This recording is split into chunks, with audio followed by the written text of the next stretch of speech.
ইরানের কাছে আরো একবার নতি স্বীকার করতে বাধ্য হলো যুদ্ধবাজ ডোনাল্ড ট্রাম্প। ইরানের বিরুদ্ধে যে নৌ অবরোধ শুরু করেছিল আমেরিকা যুক্তরাষ্ট্র, সেই নৌ অবরোধ উঠে গেল আজ। এই মুহূর্তের সবচাইতে বড় খবর, 17 এপ্রিল সন্ধ্যাবেলায় ওমান উপসাগরে গত 4 দিন ধরে আমেরিকা যুক্তরাষ্ট্র যে অবরোধ চালাচ্ছিল, সেই অবরোধ আজ উঠে গেল। ইরান আমেরিকাকে শর্ত চাপিয়েছিল লেবাননে অবিলম্বে যুদ্ধবিরতি করতে হবে। কেবলমাত্র ইরানে আক্রমণ করা থামালেই আমেরিকার সঙ্গে ইরান শান্তি বৈঠকে বসবে না। দ্বিতীয় বৈঠকের আগেই ইরান আমেরিকা যুক্তরাষ্ট্রকে শর্ত চাপায়, ইসরায়েল যে লেবাননে হামলা চালাচ্ছে সেই হামলা বন্ধ করাতে হবে, নইলে ইরান কোনোভাবেই আমেরিকা যুক্তরাষ্ট্রের সঙ্গে দ্বিতীয় পর্যায়ের আলোচনায় বসবে না। সুতরাং তড়িঘড়ি কাল আমেরিকা যুক্তরাষ্ট্র বাধ্য হয় ইসরায়েলকে চাপ প্রয়োগ করতে, তারা যেন লেবাননে হামলা বন্ধ করে। লেবাননের উপরে যে গণহত্যা চালাচ্ছে ইসরায়েল, তার বিরুদ্ধে এই মুহূর্তে বিশ্বজোড়া প্রতিবাদ শুরু হয়েছে। তারপরেও আমেরিকা যুক্তরাষ্ট্র, যুদ্ধবাজ ডোনাল্ড ট্রাম্প রক্ত পিপাসু বেঞ্জামিন নেতানিয়াহুর হাতকে শক্ত করছিল ধারাবাহিক অস্ত্র পাঠিয়ে। তাই ইরান যখন চাপ প্রয়োগ করলো আমেরিকা যুক্তরাষ্ট্রের উপর যে তারা অবিলম্বে লেবাননের উপরে আক্রমণ থামাক, নইলে ইরান কোনোভাবেই আমেরিকার কোন প্রস্তাবেই সাড়া দেবে না। তাই আমরা দেখেছি গতকাল রাতে যখন ডোনাল্ড ট্রাম্প 10 দিনের জন্য লেবাননের যুদ্ধবিরতি ঘোষণা করলেন, আর এখান থেকে প্রমাণ হয় ইসরায়েল যে যুদ্ধ করছে মধ্যপ্রাচ্যে তার আসল মালিক আমেরিকা যুক্তরাষ্ট্র। এতদিন ধরে ইসরায়েল এবং আমেরিকার মধ্যে যে রাষ্ট্রীয় কূটনীতির কিঞ্চিত ফারাক ছিল, অন্তত লজ্জার একটা আবরণ ছিল, সেই আবরণও কিন্তু কালকে ঘুচে গেল। ইসরায়েলের পক্ষে এই পৈশাচিক রাষ্ট্রপতি ডোনাল্ড ট্রাম্প তিনি যুদ্ধবিরতি ঘোষণা করলেন, অর্থাৎ লেবাননের যত আক্রমণ হচ্ছিল সেই হোয়াইট ফসফরাসের আক্রমণও তার জন্য সরাসরি দায়ী ডোনাল্ড ট্রাম্প। তিনি ঘোষণা করলেন যুদ্ধ তিনি থামালেন এবং আমেরিকা যুক্তরাষ্ট্রের মুখোমুখি লেবাননের রাষ্ট্রপতি আউন এবং ইসরায়েল এই ফেরাউন, তাদের মধ্যে বৈঠক হবে আমেরিকা যুক্তরাষ্ট্রে ঘোষণা করেছে ডোনাল্ড ট্রাম্প। আর আজ তার প্রতিদান দিল ইরান। আজ ইরান ঘোষণা করেছে হরমুজ প্রণালী 8 তারিখে আমেরিকার সঙ্গে প্রথম যখন যুদ্ধবিরতি হয়েছিল, সেই দিন হরমুজ যেভাবে খোলার কথা ছিল, সেই অবস্থায় আজ নতুন করে আরো একবার হরমুজ প্রণালী খুলে দিল ইরান।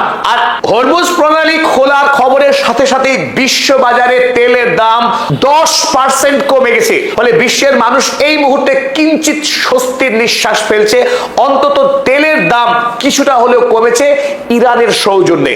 আব্বাস আরাগচি মাত্র 1.5 ঘন্টা আগে যে টুইট করলেন, সেই টুইটে তিনি জানালেন হরমুজ প্রণালী আন্তর্জাতিক সকল জাহাজের জন্য উন্মুক্ত হলো।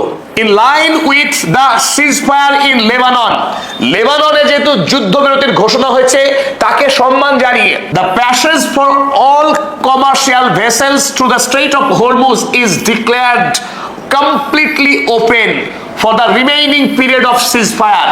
পৃথিবীর সমস্ত বাণিজ্যিক জাহাজের জন্য হরমুজ প্রণালী সম্পূর্ণরূপে উন্মুক্ত করা হলো যুদ্ধবিরতির সময়ের জন্য। আমেরিকা যুক্তরাষ্ট্র কেবলমাত্র ইরানের সঙ্গে যে শান্তি বৈঠক করার চেষ্টা চালাচ্ছিল, সেই চেষ্টায় ইরান কোনোভাবেই সাড়া দেয়নি। তার কারণ ছিল লেবানন। লেবাননে যদি ইসরায়েল ধারাবাহিক আক্রমণ করে সেখানকার সাধারণ মানুষকে গণহত্যা চালায়, সেই পরিস্থিতিতে ইরানের সাথে আমেরিকার শান্তি বৈঠক চলতে পারে না।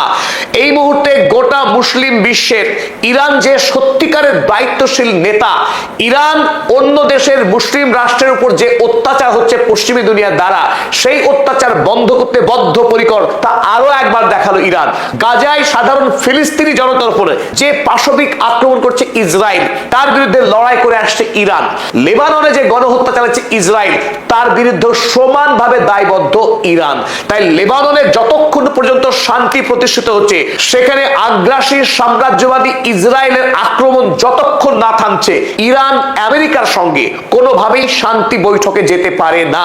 আর এটি প্রমাণ হয় এই মুহূর্তে সারা বিশ্বে একমাত্র নেতৃত্ব দানের সক্ষমতা রাখে এবং ইসলামিক বিশ্বের নেতৃত্ব দান করার সক্ষমতা রাখে ইরান। ডোনাল্ড ট্রাম্পও জানিয়েছে যে ইরান স্ট্রেট অফ হরমুজকে উন্মুক্ত করেছে আন্তর্জাতিক জাহাজ চলাচলের জন্য।